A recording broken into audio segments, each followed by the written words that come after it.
आज हम लेकर आए हैं उत्तराखंड की बड़ी खबरें। इसमें हम बात करेंगे कोरोना अपडेट से लेकर के मौसम अलर्ट, पेट्रोल डीजल के दाम, स्वतंत्रता दिवस, स्कूल कॉलेज को लेकर तमाम बड़ी खबरें। उत्तराखंड में कोरोना मरीजों की संख्या लगातार बढ़ती जा रही है। मामला 11,615 पहुंच गया है। वहीं 147 लोगों की मौत हो गई है। मौसम समाचार। 4 जिलों में हो सकती है भारी बारिश, ऑरेंज अलर्ट जारी। उत्तराखंड में बारिश का दौर जारी है। मौसम विज्ञान केंद्र देहरादून के पूर्वानुमान के मुताबिक आज भारी बारिश होने की आशंका को देखते हुए प्रदेश के 4 जनपदों के लिए ऑरेंज अलर्ट जारी किया गया है। आज प्रदेश में अधिकतम तापमान 32 डिग्री सेल्सियस और न्यूनतम तापमान 25 डिग्री सेल्सियस रहेगा। मौसम विज्ञान केंद्र देहरादून की ओर से आज प्रदेश के जिन जनपदों के लिए ऑरेंज अलर्ट जारी किया गया है उनमें पिथौरागढ़, बागेश्वर, नैनीताल और उधम सिंह नगर जनपद शामिल हैं। इन जनपदों में आज बिजली गिरने की आशंका भी जताई गई है। आज प्रदेश की राजधानी देहरादून समेत अन्य मैदानी और पहाड़ी जनपदों में भी गर्जन के साथ हल्की बारिश हो सकती है। अब बात करते हैं डीजल पेट्रोल के दामों की। उत्तराखंड में आज डीजल पेट्रोल के दामों में कोई बदलाव देखने को नहीं मिला है। देहरादून, हरिद्वार और हल्द्वानी समेत अन्य जगहों में भी पेट्रोल डीजल के दाम स्थिर हैं। देहरादून में आज पेट्रोल के दाम है 81 रुपए 43 पैसा, वहीं डीजल के दाम है 73 रुपए 84 पैसा। हरिद्वार में पेट्रोल के दाम है 80 रुपए 98 पैसा, वहीं डीजल के दाम है 73 रुपए 45 पैसा। हल्द्वानी की बात करें तो पेट्रोल के आज दाम है 81 रुपए 11 पैसा, वहीं डीजल के दाम है 73 रुपए 65 पैसा। पीएम मोदी का संबोधन, आजादी का पर्व, नए संकल्पों के लिए ऊर्जा का अवसर। एनसीसी का विस्तार होगा। अब एनसीसी का विस्तार देश के 173 बॉर्डर और तटीय जिलों तक सुनिश्चित किया जाएगा। इस अभियान के तहत करीब 1 लाख नए एनसीसी कैडेट को विशेष ट्रेनिंग दी जाएगी। इसमें भी करीब 1/3 बेटियों को ये स्पेशल ट्रेनिंग दी जाएगी।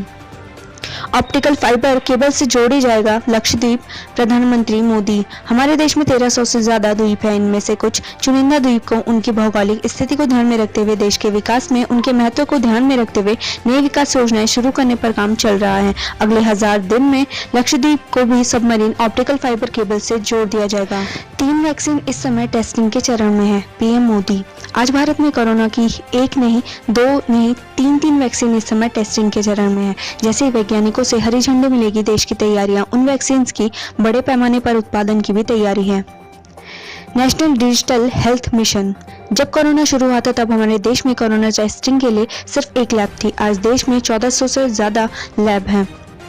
National digital health mission Bharat के हेल्थ सेक्टर में कई क्रांति लेकर आएगा। भूस्खलन के चलते आधे दर्जन मकानों में मंडरा रहा खतरा, दहशत में ग्रामीण। बीते 3 दिनों से क्षेत्र में हो रही भारी बारिश के कारण आज जनजीवन अस्त-व्यस्त हो गया। वहीं क्षेत्र के कई गांवों में भूस्खलन होने और संपर्क मार्गों के क्षतिग्रस्त होने के कारण लोगों को भारी दिक्कतों का सामना करना पड़ रहा है।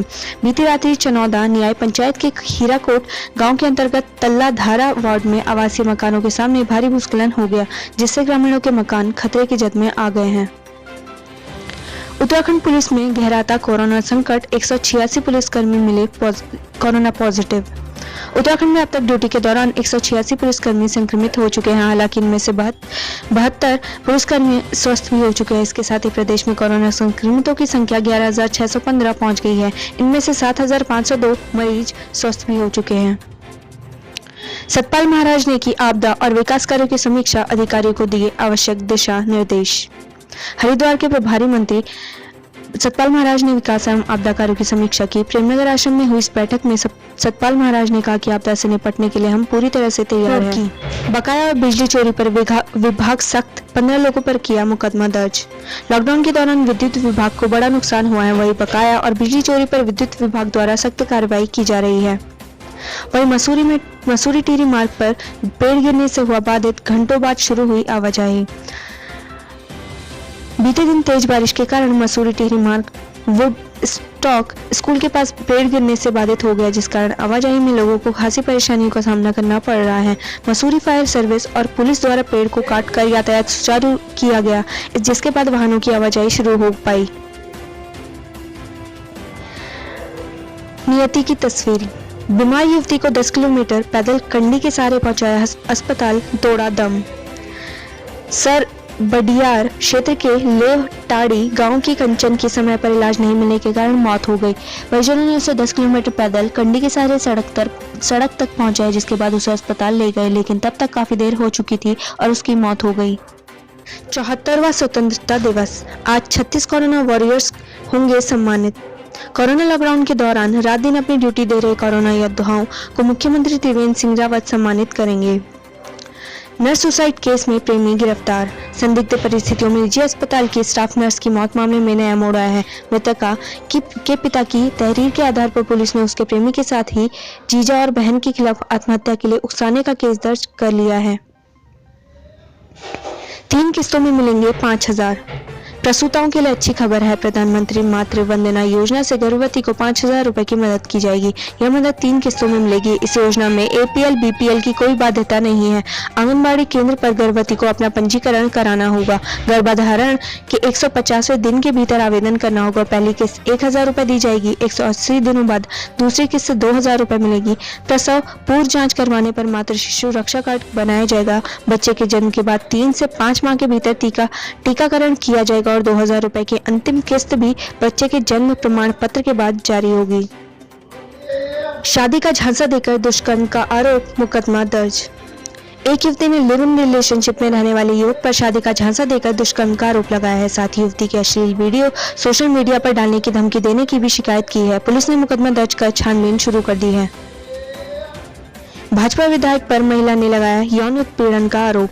अल्मोड़ा जिले के एक भाजपा विधायक यौन उत्पीड़न के मामले में घिर गए हैं। एक महिला ने उन पर शारीरिक संबंध बनाने का आरोप लगाते हुए मांग की है कि उनकी बेटी के DNA का मिलान विधायक से कराया जाए। हालांकि महिला ने पुलिस में कोई शिकायत नहीं दी है।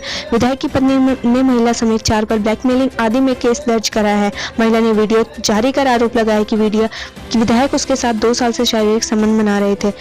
उससे एक बेटी हुई। उसके पति के साथ बेटी का DNA मिलान नहीं हुआ, इसलिए विधायक से DNA का मिलान कराया जाए। बेटे के जन्मदिन पर हुए हादसे में मां की मौत। अज्ञात वाहन ने बाइक सवार दंपति को अपनी चपेट में ले लिया। हादसे में महिला की मौत हो गई जबकि पति गंभीर रूप से घायल हो गया। घायल को एक निजी अस्पताल में भर्ती कराया गया है। स्वरोजगार के लिए 58 को मिलेगा लोन। मुख्य विकास अधिकारी हिमांशु खुराना ने कोविड-19 को देखते हुए मुख्यमंत्री स्वरोजगार योजना के तहत बेरोजगारों को स्वरोजगार उपलब्ध कराने के लिए स्टेट वाइड एरिया नेटवर्क के माध्यम से रुद्रपुर, सितारगंज व खटीमा के स्वान केंद्रों में बैठे लोगों का साक्षात्कार लिया। साक्षात्कार वीडियो कॉन्फ्रेंसिंग के माध्यम से लिया गया। इस दौरान 58 लोगों को साक्षात्कार के बाद रोजगार के लिए मंजूरी दी गई।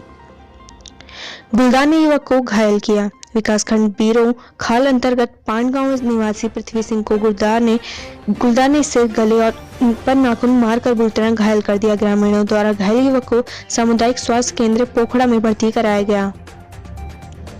कैलाश के लिए निकली मां नंदा की डोलियां।